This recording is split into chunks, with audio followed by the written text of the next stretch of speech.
આપણે જે કોલેજીસમાં પહેલા ધોરણથી લઈને જે કોલેજ સુધી જે આપણે ભણીએ છીએ એ જ વસ્તુઓ અને એ જ સિલેબસ આપણે યુપીએસસીમાં પણ ભણવાનો છે. ખાલી એના પ્રત્યેનો આપણો એપ્રોચ ચેન્જ થઈ જાય છે. એ એપ્રોચ કઈ રીતે ચેન્જ થાય છે એ આપણે એક્ઝામિનેશન પેટર્નમાં લઈએ. યુપીએસસીમાં એ એક્ઝામિનેશન ચેન્જ થઈને એવું બની જાય છે, એનામાં 300 માર્કના જે પેપર હોય છે એનામાં 60 માર્કના ક્વેશ્ચન હોય છે.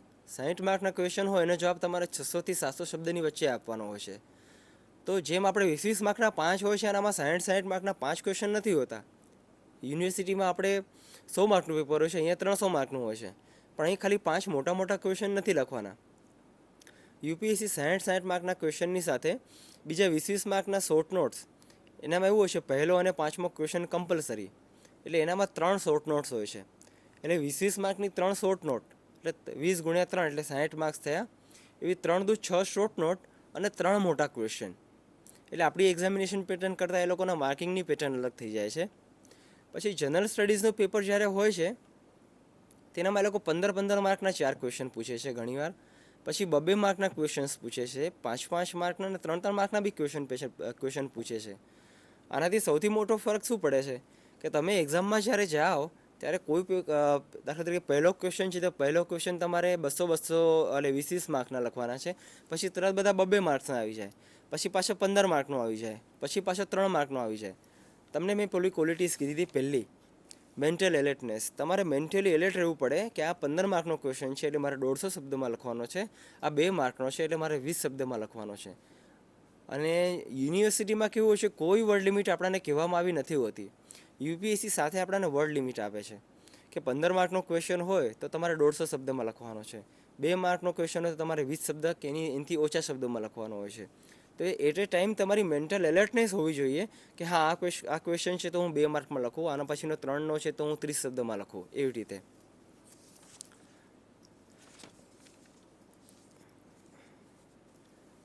પછી જનરલ સ્ટડીઝનું જે પેપર છે ખાસ કરીને પ્રિલિમ્સમાં અને મેઇન્સમાં બંને વખત વિદ્યાર્થીઓને એવું થતું હોય છે. પ્રિલિમમાં એવું થતું હોય છે 120 મિનિટ એટલે 2 કલાકમાં તમારે 150 ક્વેશ્ચન અટેમ્પ કરવાના હોય છે.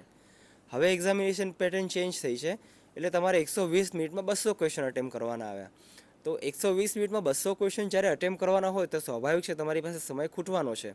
તો સમય ખૂટશે તો સમય કઈ રીતે ખૂટાડવો, એ આપણે ગેપ કઈ રીતે એનામાં ઓછામાં ઓછો કરવો, તો એ સમય ખૂટશે એનામાં તમારી એની પેટર્ન છે. યુપીએસસી બધા rural, urban, English medium, Gujarati medium બધી શાળાઓ પછી બધા મીડિયમને ધ્યાનમાં રાખીને પોતાના ક્વેશ્ચન્સ પૂછતી હોય છે. તો જનરલી 200 માર્કનું પેપર હોય તો એનામાં 40 ક્વેશ્ચન એવા હશે જે સામાન્ય 8મા 9મા 10મું ભણેલો છોકરો હોય એ પણ એનો જવાબ આપી શકે. એટલે 40 ક્વેશ્ચન લગભગ ઇઝી કહી શકાય એવા ક્વેશ્ચન્સ હોય છે. તો આપણે જઈને સૌથી પહેલું કામ એ કરવાનું છે, એવા 40 ક્વેશ્ચન, દરેક વ્યક્તિ એવા 40 ક્વેશ્ચન અલગ અલગ હશે, તો એ 40 ક્વેશ્ચન આપણે ધ્યાનમાં રાખવાના છે કે આ 40 ક્વેશ્ચન મને આવડે છે અને એને તમે સૌથી પહેલાં ફટાફટ ટીક કરી નાખો. આની સાથે જે બીજું કામ તમારે કરવાનું છે એ છે કે 40 ક્વેશ્ચન જે તમને આવડ્યા છે એની સાથે બીજા 30 ક્વેશ્ચન એવા હશે જે તમને નથી ખ્યાલ. કારણ કે જીએસ એ લોકોનું એટલું વાઇડ હોય છે કે આપણે બધું વાંચીને એક્ઝામમાં અપિયર નથી થઈ શકવાના. એટલે લગભગ 30 ક્વેશ્ચન જે એ લોકો સાઈડ આમ જે આપણે જેના પર કોન્સન્ટ્રેટ ન કરતા એવા ટોપિકમાંથી પૂછતા હોય છે. કાં તો આર્ટ્સનો વિદ્યાર્થી એના માટે સાયન્સનો ક્વેશ્ચન ને સાયન્સનો વિદ્યાર્થી એના માટે આર્ટ્સનો ક્વેશ્ચન. એ જે ઇગ્નોરન્સ હોય છે એના કારણે લગભગ 30 ક્વેશ્ચન આપણા છૂટી જાય છે. તો એક 30 ક્વેશ્ચન છે એના પર તમે જ્યારે આન્સર લખતા હો ત્યારે જ ચેકડો મારી દો કે આ ક્વેશ્ચન મારે અટેમ્પ નથી કરવાનો. એટલે 40 જે શરૂઆતના ક્વેશ્ચન છે એ તમે 40 ક્વેશ્ચન હોવા છતાં તમે 10 મિનિટમાં જ કરી શકશો, કારણ કે તમને એ ક્વેશ્ચન્સ આવડે છે. એનામાં તમારે ખાલી જવાબ શોધીને ટીક જ કરવાની છે. અને આ 30 ક્વેશ્ચન એવા છે જેનો તમને જવાબ ખબર નથી. એટલે તમારી પાસે 120 મિનિટમાંથી 10 મિનિટ ગઈ એટલે 110 મિનિટ તમારી પાસે બચી, એની સામે 70 ક્વેશ્ચન તમારા ઘટી ગયા. એટલે 110 મિનિટમાં હવે તમારે 130 ક્વેશ્ચન અટેમ્પ કરવાના છે. એટલે ઓલમોસ્ટ 1 મિનિટનો ટાઈમ તમને એક ક્વેશ્ચન પર મળી જશે. આ રીતે તમે મિનિમાઇઝ કરતા જાઓ ગેપ અને અટેમ્પ કરો. ફોર એક્ઝામ્પલ આ વખતે હું યુપીએસસીમાં અપિયર થયો તો જીએસના 150 ક્વેશ્ચન પૂછ્યા હતા, તો એની જગ્યાએ મેં અટેમ્પ્ટ 107 જ ક્વેશ્ચન કર્યા. તો 2 કલાકમાં 107 ક્વેશ્ચન અટેમ્પ કરવા એ કંઈ મોટી વસ્તુ નથી, અઘરી વસ્તુ નથી. એટલે હું આરામથી પેપર આપી શક્યો અને સારા માર્કે પ્રિલિમ પાસે થઈ શક્યો, જેથી મેઇન્સ આપી શક્યો. આવી જ વસ્તુ તમારી સાથે મેઇન્સમાં થશે. જે મેન્ટલ એલર્ટનેસ તમને કહી એ જ વસ્તુ અહીંયા અપિયર થશે, સીધી ઇમ્પ્લિમેન્ટ થશે. એક્ઝામિનેશન પેટર્ન અલગ હોવાના કારણે, ક્વેશ્ચન અલગ અલગ માર્ક્સના હોવાના કારણે જો તમે વારે ઘડી ધ્યાન નહીં આપો તો શું થશે, ઘણી વિદ્યાર્થીઓને શું તકલીફ પડે છે, 15 માર્કનો ક્વેશ્ચન હોય છે એ તમે 200 શબ્દમાં લખી નાખો. એના કારણે જે તમારે ટાઈમ લિમિટમાં આન્સર લખવાનો છે તમે પૂરી નથી કરી શકતા અને છેલ્લે તમારી પાસે સમય ખૂટે છે. આ વસ્તુની સાથે સાથે બીજી વસ્તુ એવી છે કે જે તમે વાંચ્યું છે એના સિવાયના બહારના ક્ષેત્રમાંથી ક્વેશ્ચન પૂછાયો હોય, કાં તો જે ક્વેશ્ચન પૂછાયો છે એના વિશે તમે કશું વાંચ્યું નથી હોતું. આવું જ્યારે બને છે ત્યારે ટોપિક તમારે છોડવો પડે છે. એટલે એવું માનવામાં આવે છે કે જીએસ જનરલ સ્ટડીઝના પેપરમાં સમય ખૂટશે અને છૂટશે.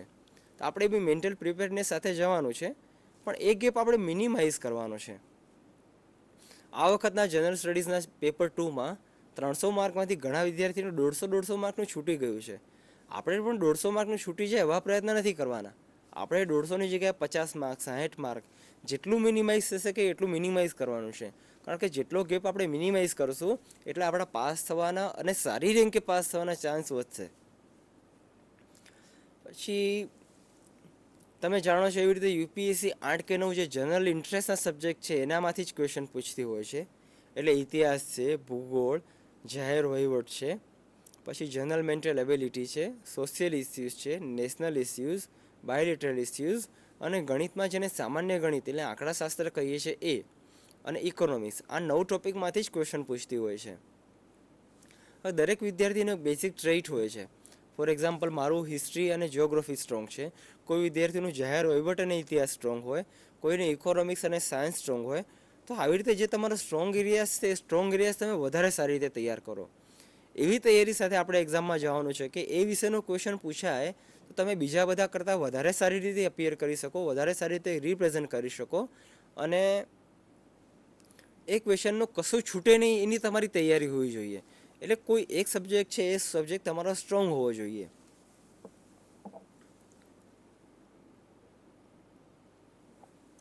પછી જે એક બહુ યુપીએસસીમાં જે બહુ મહત્ત્વની વસ્તુ છે એ છે તમે જે તે સબ્જેક્ટ રાખો. હવે પ્રિલિમમાંથી તો સબ્જેક્ટ્સ નીકળી ગયા છે, ખાલી મેઇન્સમાં તમારે બે ઓપ્શનલ પસંદ કરવાના રહેશે. તો એ 2 ઓપ્શનલ છે એનામાં તમારે ઇન્ટરેસ્ટ ટકી રહેવો જોઈએ. તમે મિત્રો જાણો છો એ રીતે આ એક્ઝામિનેશન પેટર્નમાં દર વર્ષે એક જ વખત એક્ઝામ આવે છે. આપણી ટર્મિનલ એક્ઝામ જેવું નથી કે તમે પહેલી પરીક્ષામાં ફેલ થાઓ, વાંધો નહીં, તમે બીજીમાં સારી તૈયારી કરો અને પછી બીજીમાં ફેલ થાઓ, ત્રીજીમાં તમે બહુ સારી તૈયારી કરીને ટર્મિનલ એક્ઝામ પાસ કરો એટલે તમારું ફાઇનલ સિલેક્શન થઈ જાય. આનામાં એવું નથી. આનામાં જો તમે કોઈ કારણસર ચાન્સ ચૂકી ગયા તો પછી નેક્સ્ટ યર જ તમને ચાન્સ મળશે. એટલે 1 વર્ષ તમારી એક્ઝામિનેશન તમારે રાહ જોવામાં પ્રિલિમની, અને પાછું બીજું વર્ષ એટલે તમે 1 વર્ષ ચૂકશો તમારા 2 વર્ષ બગડશે. કારણ કે 1 વર્ષ પ્રિલિમથી લઈને નેક્સ્ટ યરના ઇન્ટરવ્યૂ સુધીનો ટાઈમ. એટલે આપણે જે ભૂલ છે એ ભૂલ મિનિમાઇઝ કરવાની છે. અને જો એવું કરવું હોય તો આપણે એ સબ્જેક્ટમાં આપણે ઇન્ટરેસ્ટ હોવા જોઈએ. કારણ કે ઘણીવાર શું થાય કે વિદ્યાર્થી અપિયર થાય, કદાચ સિલેક્શન ન થયું હોય. ફોર એક્ઝામ્પલ મારું ચોથા પ્રયત્ને મારું સિલેક્શન થયું, તો કદાચ બીજા કોઈના કિસ્સામાં બી આવું બને. આપણે પૂરા પ્રયત્ન એવા કરવાના છે કે આપણે પહેલાં જ પ્રયત્ને પાસ થઈ જઈએ. પણ અનફોર્ચ્યુનેટલી જો એવું ન થાય તો આપણે શું કરશું? તો પહેલાંની ને બીજા વર્ષે, બીજાની ને ત્રીજા વર્ષે એ વિષય વાંચવાની આપણી તૈયારી હોવી જોઈએ. યુનિવર્સિટી એક્ઝામમાં શું થાય છે, આપણો સિલેબસ હોય સિલેબસ વાંચી નાખવાનો છે, બીજા વર્ષે આપણો સિલેબસ બદલાઈ જાય, ત્રીજા વર્ષે એટલે ફર્સ્ટ યરમાં તમારો સિલેબસ જે હોય એ બીજા વર્ષે બદલાઈ જવાનો છે, ત્રીજા વર્ષે બદલાઈ જવાનો છે. એની જગ્યાએ તમે એમએમાં આવશો તો એ સિલેબસમાં કંઈક નવું હશે. પણ યુપીએસસીમાં એવું નથી. તમે જે પહેલા વર્ષે સિલેબસ વાંચવાનો છે એ જ તમારે બીજા વર્ષે વાંચવાનો છે.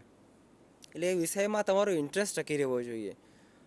કદાચ જો તમારે એ વિષયમાં 1-2 વર્ષ કરતાં વધારે તૈયારી કરવાની આવી તો એ વિષયમાં તમારો ઇન્ટરેસ્ટ ટકી રહેવો જોઈએ. એ બહુ મોટી વસ્તુ છે. એ ઇન્ટરેસ્ટ નહીં ટકે તો યુપીએસસીમાં તમે સારી તૈયારી નહીં કરી શકો. દિલ્હીમાં ઇન્ટરવ્યૂ આપવા ગયો ત્યારે મારી સાથે એક વિદ્યાર્થી હતો. એમના 2 વર્ષ પહેલાં એમના વિષયમાં લગભગ ઇતિહાસ વિષય હતો, 373 માર્ક આવેલા. એ ભાઈ એના પહેલાં 3 વખત એ એક્ઝામ આપી ચૂકેલા, અને 373 માર્ક એટલે 600માંથી બહુ સારા માર્ક્સ કહેવાય યુપીએસસીમાં.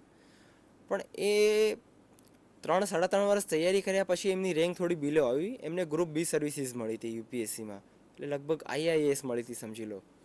તો ઇન્ડિયન ઇન્ફોર્મેશન સર્વિસ મળી હતી એટલે નેક્સ્ટ ડે ફરી અપિયર થયા એક્ઝામમાં કે હું આઈએએસ અને આઈપીએસ બન્યું છું એના માટે ટ્રાય કરું. બીજા વર્ષે જ્યારે એ વિષય સાથે એમને ટ્રાય આપ્યો તો એમને સબ્જેક્ટમાંથી ઇન્ટરેસ્ટ ઉડી ગયો હતો. એમની ઈચ્છા નથી કે હું આ સબ્જેક્ટ સાથે તૈયારી કરીને એક્ઝામ આપું.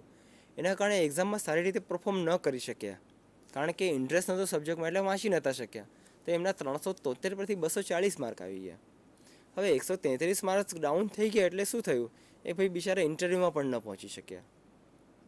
એટલે આવું આપણી સાથે ન થાય એનું આપણે ધ્યાન રાખવાનું છે. જ્યારે આપણે વિષય પસંદગી કરીએ ત્યારે આપણે એવો વિષય પસંદ કરીએ કે જેનામાં આપણો ઇન્ટરેસ્ટ 2, 3, 4 વર્ષ કે આજીવન ટકી રહે એવી આપણી ઈચ્છા રાખીએ. ભવિષ્યમાં પણ તમે યુપીએસસીમાં સબ્જેક્ટ રાખીએ તો એ સબ્જેક્ટમાં તમારો ઇન્ટરેસ્ટ ટકી રહે, એના વિશે તમારે જાણવું ગમે એવો કોઈ સબ્જેક્ટ તમે પસંદ કરજો. અને યુપીએસસી આપણને વાઇડ રેન્જ આપે છે, 27 વિષયો આપે છે. 27માંથી આપણે કોઈ એક પસંદ કરવાનો છે. તો આપણે એનામાંથી જે સારામાં સારો આપણને ગમતો એવો વિષય આપણે પસંદ કરીએ એવી હું આપની પાસે અપેક્ષા રાખું. પછી એક સાયન્ટિફિક ક્લાસિફિકેશનની એ લોકોની મેન્સના આન્સરમાં મેં જે તમને કહ્યું એ ક્લિયર એન્ડ લોજિકલ એક્સપોઝિશન એ સાયન્ટિફિક ક્લાસિફિકેશન છે. હું તમને આના પર સમજાવીને બતાવું છું. ઉર્મી કાવ્ય અને ગીત આની રચના કરી છે. હવે જનરલી જ્યારે આપણે આન્સર લખતા હોઈએ છીએ ત્યારે આપણે આ સ્ટ્રક્ચર ફોલો નથી કરતા હોતા. યુપીએસસી આપણી પાસે 60 માર્કના ક્વેશ્ચનમાં આવી રીતે સ્ટ્રક્ચર ફોલો કરવા માંગે છે.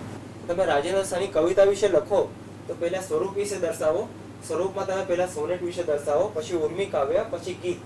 એવી જ રીતે નિરૂપી એટલે વિષયમાં છે તો પ્રભુ વિશે દર્શાવો, તેના પ્રભુ અને પછી જીવનની ફિલસૂફી. તેવી જ રીતે પ્રણય વિશે દર્શાવો અને પછી પ્રકૃતિ વિશે. તો આ છે આ સાયન્ટિફિક ક્લાસિફિકેશન છે. આ જે તમે જોઈ રહ્યા છો રાજેન્દ્ર શાહની કવિતાનું એ સાયન્ટિફિક ક્લાસિફિકેશન છે. આપણે યુપીએસસી આપણી પાસે આ વસ્તુ એક્સપેક્ટ કરે છે અને આપણે આન્સરમાં આ વસ્તુ દર્શાવવાની છે. તો તમને બીજા બધા વિદ્યાર્થી કરતાં સારામાં સારા માર્ક્સ તમને એક્ઝામમાં મળી શકશે. તેવી જ રીતે છે મલ્ટી ડાયમેન્શનલ. એટલે તમે પ્રશ્ન એવો પૂછવામાં આવ્યો હોય દાખલા તરીકે કે રાજેન્દ્ર શાહની કવિતાઓની વિશેષતાઓ દર્શાવો, તો તમે આ રીતે સ્ટ્રક્ચર સમજાવ્યા પછી એનો જવાબ દર્શાવો અને પછી તમે રાજેન્દ્ર શાહને બીજા બધા જે સારા કવિઓ છે એમની સાથે કમ્પેર કરો. ફોર એક્ઝામ્પલ એમની જે છંદોબદ્ધ રચનાઓ છે એ આપણા કવિ કાંત સાથે સીધી રીતે સિમિલર થાય છે, તો તમે કવિ કાંત સાથે એની કમ્પેરિઝન કરો. તેમના ગીત છે તો નિરંજન ભગતના ગીતો સાથે કમ્પેર થતા હોય તો તમે નિરંજન ભગતના ગીતો સાથે એને કમ્પેર કરો. આ રીતે તમે તમારો જવાબ છે ને ડાયમેન્શનલ બનાવો, મલ્ટી ડાયમેન્શનલ બનાવો. યુપીએસસી તમારી પાસે એ વસ્તુ એક્સપેક્ટ કરે છે. પછી એક બીજી વસ્તુ એવી છે, તમને કહ્યું કે જે આગળ રીતે કે તમારે વર્ડ લિમિટ ફોલો કરવાની છે, પણ કેટલાક ક્વેશ્ચન એવા હોય છે એનામાં એ લોકો વર્ડ લિમિટ આપણને આપતા નથી. તમારે તમારી મનની મરજી થાય એ રીતે તમારે એનો આન્સર લખવાનો છે. પણ એવું નથી કે પછી તમે 30 માર્કનો ક્વેશ્ચન છે 600-700 શબ્દોનો લખી નાખો. યુપીએસસીનો જનરલ ટ્રેન્ડ એવો છે કે એક માર્ક હોય, એક માર્ક માટે તમારે 10 શબ્દો લખવાના છે. ફોર એક્ઝામ્પલ તમને કહ્યું 2 માર્કનો ક્વેશ્ચન છે તેના માટે તમે 20 શબ્દો લખો, 15 માર્કનો ક્વેશ્ચન છે એના માટે તમે 150 શબ્દ લખો. તેવી જ રીતે જ્યારે 30 માર્કનો ક્વેશ્ચન હોય તો આપણે 300 શબ્દની 30 × 10 તો 300 શબ્દ થાય. તમે 300ની સરાઉન્ડિંગ એટલે 320, 330 શબ્દ સુધી તમે જવાબ તમારો લખી શકો. એની વર્ડ લિમિટ એ લોકોએ આપી નથી, પણ આપણે વર્ડ લિમિટ ફોલો કરવાની છે. પછી એક બીજી જે મહત્ત્વની વસ્તુ છે એ છે જનરલી આપણી યુનિવર્સિટીમાં કેવું થતું કે આપણે ક્વેશ્ચન આન્સરના ફોર્મેટમાં આપણે જવાબ તૈયાર કરી દેતા હોઈએ છીએ. યુપીએસસીની એક્ઝામિનેશન પેટર્ન એવી છે, એ લોકો આપણને સિલેબસ આપી દે છે. તમને ક્વેશ્ચનના ફોર્મેટ કૃતિને એવું નથી આપતા. એ લોકો તમને સિલેબસ આપી દે છે કે તમારે આટલું સિલેબસ છે, આટલી વિષય સામગ્રી છે, એનામાંથી તમારે તૈયાર કરવાનું છે. પછી એ ક્વેશ્ચન કોઈ પણ પૂછી શકે. એ સિલેબસ એટલે આપણે એના ખાસ ફોલો કરવાનો છે. દાખલા તરીકે ઇતિહાસ છે તો ઇતિહાસમાં પ્રાચીન, મધ્યકાલ અને અર્વાચીન 3 કાળ તમારે તૈયાર કરીને જવાના છે અને 3 કાળમાંથી કશું બાકી ના રહે. પ્રાચીન છે તો પ્રાચીનમાં વેદકાળ છે, પછી હડપ્પન સંસ્કૃતિ છે, મૌર્ય છે, ગુપ્ત છે. આનામાંથી તમે કોઈ એક ટોપિક છોડી ન શકો. તમારે બધા ટોપિક તમારે સારી રીતે તૈયાર કરીને જવાના છે. કારણ કે સિલેબસ એટલો વાઇડ છે, એનામાંથી કયા ક્ષેત્રમાંથી એ લોકો પ્રશ્ન પૂછશે એ આપણને ખબર નથી. તો આપણે એ તૈયારી સાથે જવાનું કે જે મેં વાંચ્યું છે, કે સિલેબસ પૂરો કર્યો છે, એનામાંથી જ ક્વેશ્ચન પૂછાશે અને મને જવાબ આવડશે. પછી છેલ્લા 3 વર્ષથી એ લોકોની એક્ઝામિનેશન પેટર્નમાં ઘણો ચેન્જ આવી રહ્યો છે. ફોર એક્ઝામ્પલ 2007માં તો પ્રિલિમમાં નેગેટિવ માર્કિંગ એ લોકો ઇન્ટ્રોડ્યુસ કર્યું. પછી 2008થી એ લોકોએ આર્ટ અને કલ્ચરનું જે ક્ષેત્ર છે, સામાન્ય હમણાં સુધી જ્યારે હિસ્ટ્રી હોય તો હિસ્ટ્રી કે પબેડ એનામાં લોકો પોલિટિકલ આસ્પેક્ટ પર વધારે કોન્સન્ટ્રેટ કરતા હતા. તો વહીવટની બાબત છે તો વહીવટની બાબતમાં સામાજિક વસ્તુઓ પર એ લોકો કોન્સન્ટ્રેટ કરવાનું શરૂ કર્યું. તેવી જ રીતે હિસ્ટ્રી છે જ્યોગ્રાફી છે તેનામાં આર્ટ અને કલ્ચરની બાબતે લોકો વધારે કોન્સન્ટ્રેટ કરવાનું શરૂ કર્યું. જ્યોગ્રાફી છે તો જ્યોગ્રાફીમાં ઇકોનોમિક જ્યોગ્રાફી પર એ લોકો કોન્સન્ટ્રેટ કરવાનું શરૂ કર્યું. એટલે સબ્જેક્ટ પર જે વસ્તુ પર ભાર મૂકતા હતા એ ભાર એ લોકોનો બદલાયો છે. અને હિસ્ટ્રી છે તે એના પર આર્ટ એન્ડ કલ્ચર પર ભાર વધવામાં આવ્યો છે. કારણ કે જે એ લોકોનો જે ઉદ્દેશ્ય એવો છે કે ભારત છે મલ્ટી ડાયવર્સિફાઈડ કલ્ચરનું જે છે, ઘણા બધા કલ્ચર આપણે ભારતમાં એક્ઝિસ્ટ કરે છે, ઘણી બધી ભાષાઓના લોકો વસે છે. તમે એ વસ્તુ ઉપર ઇમ્ફેસિસ મૂકો, એ વસ્તુ તમે સમજો તો તમને એડમિનિસ્ટ્રેશનમાં સરળતા રહે, એવી એ લોકોની એક્સપેક્ટેશન છે. એટલે એ લોકોએ આ એમના ડાયમેન્શન્સ ચેન્જ કર્યા છે, ઇમ્ફેસિસ એ લોકોનું ચેન્જ કર્યું છે. પછી જે એક બહુ મહત્ત્વની વસ્તુ જે નોંધપાત્ર છે એવી છે કે જે હમણાં સુધી અનએક્સપ્લોર્ડ એરિયા હતા આર્ટ એન્ડ કલ્ચર છે કે પેલામાં ઇકોનોમિક જ્યોગ્રાફી છે, એ લોકોએ હવે ઇમ્ફેસિસ મૂકીને ઇન્ટ્રોડ્યુસ કરવાના શરૂ કર્યા. અને સાથે એવી વસ્તુઓ જેનું સોશિયલ ઇમ્પોર્ટન્સ કે ઇકોનોમિક ઇમ્પોર્ટન્સ હવે ઓછું થઈ રહ્યું છે, એવા સબ્જેક્ટ એ લોકો ઘટાડી રહ્યા છે એનું ઇમ્ફેસિસ સબ્જેક્ટમાં. ફોર એક્ઝામ્પલ મેઇન્સ છે તો મેઇન્સમાં પહેલાં એ લોકો હિસ્ટ્રી 110 માર્કનું પૂછતા હતા. હવે હિસ્ટ્રી એ લોકો 110 માર્કમાંથી 60 માર્કમાં, અને આ વખતે તો 30 માર્કનું લઈ આવ્યા છે. એની જગ્યાએ એ લોકોએ જ્યોગ્રાફી અને પોલિટી એનું કોન્સન્ટ્રેશન વધાર્યું છે. પહેલાં જ્યોગ્રાફીમાં માત્ર 40 માર્કના ક્વેશ્ચન પૂછવામાં આવતા હતા, હવે એ લોકો 40 માર્કની જગ્યાએ 100 માર્કના ક્વેશ્ચન પૂછે છે. તેવી જ રીતે ઇકોનોમિક ઇમ્પોર્ટન્સ હમણાં હાલમાં વધ્યું છે તો એના 60 માર્કના ક્વેશ્ચનની જગ્યાએ હવે 110 માર્કના પૂછે છે. તેવી જ રીતે સાયન્સ એન્ડ ટેક, એટલે જેનું ઇમ્પોર્ટન્સ હવે ડે ટુ ડે લાઈફમાં વધી રહ્યું છે એવા સબ્જેક્ટને લોકો ઇમ્પોર્ટન્સ વધારતા ગયા છે, અને માર્કનું ઇમ્પોર્ટન્સ પણ એ રીતે વધારતા ગયા છે. પછી એક બહુ મહત્ત્વની વસ્તુ છે, છોકરાઓને એટલે વિદ્યાર્થીઓને એ ખ્યાલ નથી હોતો કે અમારે જીએસ માટે કે સબ્જેક્ટ માટે શું વાંચવું. જ્યાં સુધી ઓપ્શનલ સબ્જેક્ટનો વિષય છે ત્યાં સુધી બધાએ સમજાયું હશે, પણ જીએસમાં મને એવું લાગે છે કે આ 6 સોર્સિસ છે, જો એ 6 સોર્સિસમાંથી તમે તૈયારી કરો તો તમારું જીએસ બહુ સારી રીતે તૈયાર થઈ શકે છે. પહેલું છે સિવિલ સર્વિસીસ માટેના જે મેગેઝિન્સ આવે છે, મેગેઝિન્સમાંથી તમે તૈયાર કરો. ફોર એક્ઝામ્પલ ક્રોનિકલ છે, વિઝાર્ડ છે, પછી સિવિલ સર્વિસીસ ટાઈમ્સ છે,